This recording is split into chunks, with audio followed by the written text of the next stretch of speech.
Sorry about that. I get a bit carried away at times, but in all seriousness, he's off the charts good right now. It's Mr. Nan's He-Man, and he only comes up against one of the world's top blitz players, Hikaru Nakamura. It's titled Tuesday, late one on the 17th of June. This is out of this world, crushing good. He kicks off with the King Prawn. They're playing in titled Tuesday, online chess. They're both battling for first place, and Hans once more, he's an Italian stallion, loves this opening here. Now we get knight f6, d3 and bishop e7. Magnus put the bishop on c5 yesterday. I'll link that game at the end in case you missed it. By the way, in case you missed the massive sale I talked about yesterday, it's 80% off right now. Remote Chess Academy, learn to think like a grandmaster. Link in the description. It's literally gone in like 24 hours or something. Get there now. Super bundle on a ridiculous price.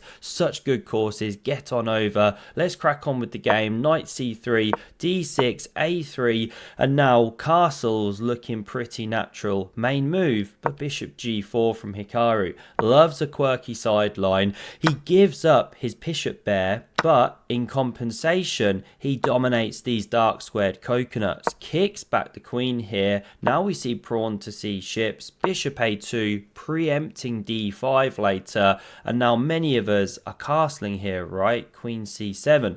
They're not bad moves, but Hikaru plays knight e6. Looks strange to retreat. Such a powerful piece. I can only presume he's keeping an eye on the pawn f4 break. So we see both players castle. No king safety fist bump. Exploded out. No love lost between these guys. Now we get Wookie 1 and queen c7 met by more developing move. Always get your bits out at the board. Now this rook centralizes and it strongly hints at pawn to d5. Therefore, we understand queen f3. It adds more pressure to the square, stops the push, and so Hikaru plows forward with the rook pawn. I mean, it's the future. You feel like such a boss when you play it. Always lean back. Let your opponent know you mean business. I mean, we're in the middle of a revolution. I'll even link an article below. I was reading on Lee Chess the other day all about the rook pawn push.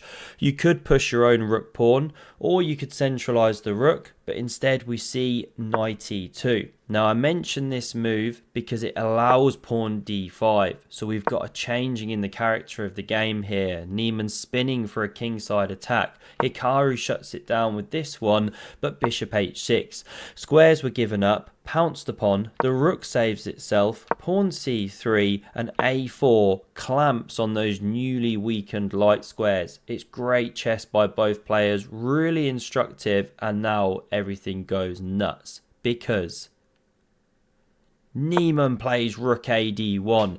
He completes this rook tangle. The board begins to shake. Both players dropped in a parallel universe where they're the best of friends. Would you look at them there? Buddies, best pals, write to each other every day. We love to see it. But then they land back in the real world here because Hikaru cracks on with pawn d4. Now, a couple of pointers here to improve your positional understanding. You never go c4. This guy is now absolutely crying, entombed. That's why the drop of the bar. And you never take. Knight d4, galloping in with a nay. The queen's getting embarrassed. Huge tempos. You know, where's it going? But then you're running into forks and everything. It's horrible. So, what to play? Well, bishop takes on e6 was selected. Yes, you give up your bishops, but you shatter the structure. No longer is the knight jumping an issue. You could now close with c4, but instead we see takes, and it looks natural to recapture with the pawn, but not played. I mean, rook capture is also natural, but this undoubles. However, you allow e5. Knight's a bit clumsy. If you centralize, you run into this double attack. If you go this way, you hit the pawn, but it's a bit of a traffic jam. White standing better. So rook takes natural, but it runs into this, the rook retreating, and d4 liberates. Shades of the Sicilian defense, but with the black pieces. If you can get that d5 break in, you're usually doing okay. No takes, by the way. The knight gallops forward. E6 is tender. So Hikaru stacks the 2 towers. Tolkien's proud. And with that pressure on the pawn, we now see bishop g5 played, pressuring the knight as a counter shot. So king g7. And now this is an interesting moment. What you need to do here with white is just wait on the position in one way or the other. We don't see it in the game. Niemann instead plays a blunder. And it's bishop to e3. We're about to see the big problem with this move. But first, it should be noted, he was distracted at this moment, just received a notification that Magnus Carlsen renewed his gmhands.com premium subscription. Obviously, that's going to distract anyone here. So he plays the move, but he runs slap bang into the advance of the c-pawn. And the problem you've got here is you can't capture in either direction, or you get rook rolled down here. You're literally losing an entire rook. You can't just sit and wait because black's about to capture one way or the other. Now the reason this bishop needed to be here is you could now take, bishop recaptures, and then push the pawn, and you save it. There are enough pieces to defend the d5 square. Not possible now. Niemann pushes, but it's a pawn sacrifice, because after takes, you never swapped these minor pieces as discussed, so the knight can now capture. Should have been played, not played. We're in the back cave, analysis mode. Why is this good? Well, if you try what we see in the game of rotating the knight around, you can shatter the structure. Black's doing well, dominating the open file, better structure, not fun for white. Let's run back. Hikaru takes with the rook, blitzes it. Should have taken a few seconds perhaps, because he allows knight c3. And after all these rooks go into the blender, the problem is white controls the open file. White's got the good knight. White's attacking the a4 pawn twice, and it just can't be defended. There's nothing to be done.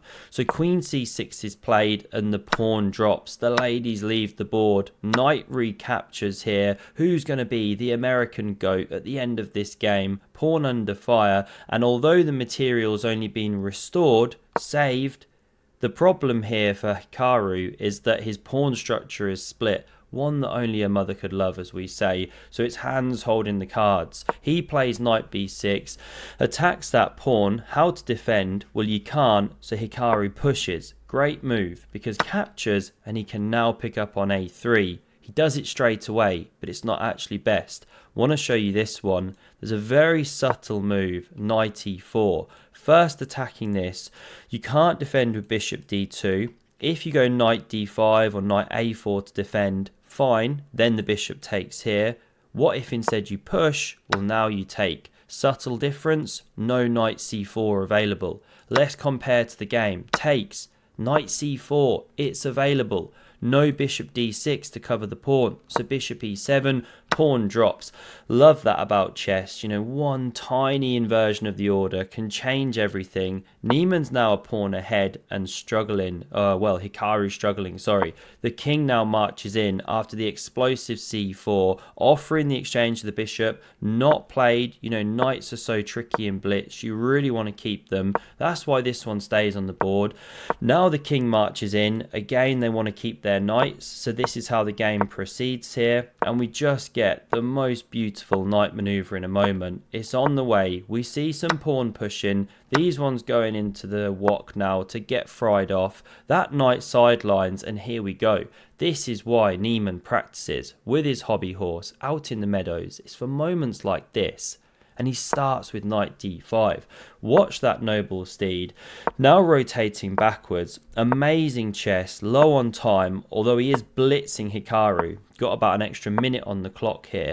Now we see this knight finally hit f3, bishop d4, bishop d6, and you could already hop with knight g5 check, but instead we see pawn f5. Given the miss, a little bit harsh because it's still a great move. This is the Zwischenzug, intermezzo, knight g5 check. Hans Niemann whispers it. Now we see the king go, and the pawn recaptures. Hikaru's still down on the clock. We remember Hans Niemann saying this. But he's 36. Like, there's going to be a time when Hikaru's sitting in his pineapple shirt and He's not playing chess anymore, and he's just gonna have to watch me win tournament after tournament. He's gonna be too old to even compete. Like, my reign is gonna last so long that he's gonna be at the age of like just like he can't even walk anymore, and I'm still gonna be winning. Either way, he's currently dominating Hikaru. Knight b3 is now the best way to go, because what you're trying to achieve here to make the draw is swap a pair of pawns, let's say swap a pair of minor pieces, and then give up your knight for the final pawn, or give up your bishop for the final pawn, whatever it might be. That's how you're trying to make the draw. That's why this move's terrible. Pawn b5. Because if you exchange the pawns, it's exactly what black wants, and Hikaru's doing great. But you don't have to exchange. You can push with c5, and this is the problem. Never actually explored what happens if takes. Is there a tactic? Oh, okay, the f pawn's running through. Fine, unstoppable. So this is why you can't take. It's excellent chess by Hans. He drops back with the bishop, but knight e6 now. This bishop goes. Now he doesn't play the most precise moves at all moments, but still it's great chess. It's good enough right now. The king stepping in to cover the square, but here we go. Hans goes to fork Vegas here. Population Hikaru. That one takes the pawn, but he loses an entire bishop. And the problem is these pawns still on the board here, plus both minor pieces. This one rotates around. You can't now give these ones up, because eventually king and knight will pick up the pawn. This will promote. So this is how the game proceeded. Hans slowly bringing in the minor pieces, bringing around the king. Truly exceptional chess. I gotta say, where did this guy come from? I remember like 2 years ago, he was getting smashed at the Blitz tournament, lost a horrible game in like barely any moves, and here he is now, blitzing Magnus, blitzing Hikaru, not winning all the time, right? I'm not saying that, but he's suddenly a proper top 3 blitz player in the world, basically up there with Hikaru and Magnus, or not far off, even outgunning Ali Reza these days, you'd have to say, other top players too, Jeffrey, etc. Unbelievable chess, and now we get the moment. Can Hans Niemann complete a knight and bishop checkmate? Now obviously I could never do this in a month of Sundays, maybe some of you could, but let's be real, we've got better things to do. We need to be analysing those title Tuesday results, exploring the Kramnik scrolls. Did a FIDE master just win the tournament? Did we see an exceptional performance from an IM who's 12 years old? We got to go deep on that. We haven't got time to learn this like Hans Niemann has done. He just checkmated Hikaru. Well, no he didn't. We saw resigns. If here, it's mate in 1, whichever way you want to go. And if you step here, the longest way to your death, then this is how the line can go. This is the checkmate. Obviously I'd have found this by myself if not for the engine. Beautiful finish there. 110 moves is where we saw the resignation. Ouch. What to say? Chess speaks for mushrooms. chess speaks for Mushrooms. It's a game changer. Mushrooms. Banger. Mushrooms. Banger. Mushrooms. Banger. Lock. This is first what I do. Hope you enjoyed this game.